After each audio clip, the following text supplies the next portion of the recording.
Sir ભૂગોળ અને વારસો યાદ જ નથી રહેતો. સતીશભાઈનો પ્રશ્ન છે. યસ. સતીશભાઈ, પહેલા તો હું તમને એવું કહીશ કે ભૂગોળ અને વારસાના તમે બધા જ ટોપિક વાઇઝ લેક્ચર લીધા હોય, જો અમારી એપની અંદર જ તમે જોડાયેલા છો તો એકવાર બધા લેક્ચર પૂરા થઈ જવા દો, આખી ક્લાસ નોટ્સ બની જાય, પછી તમને પહેલા તો આ ક્વેરી નહીં રહે.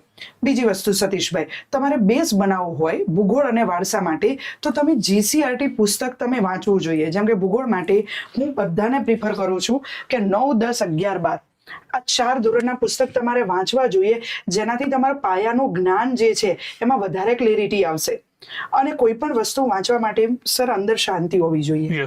સ્ટ્રેસ લઈને હું કે તમે ભણાઈ ન શકે, વાંચી ન શકે, તો જ્યારે પરીક્ષા નજીક આવતી હોય, સ્ટ્રેસ વધારે હોય અને બહુ ઓછા સમયની અંદર વધારે કરવું હોય, તો મને એવું લાગે છે સર ક્વોન્ટિટીની જગ્યાએ ક્વોલિટી તમે અહીંયા પ્રાયોરિટી આપો.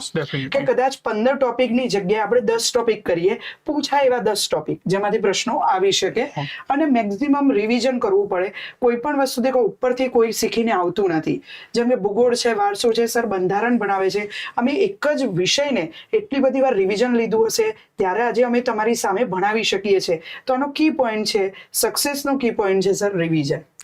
તો જ યાદ રહેશે, બાકી નહીં યાદ રહે. બરાબર છે સર?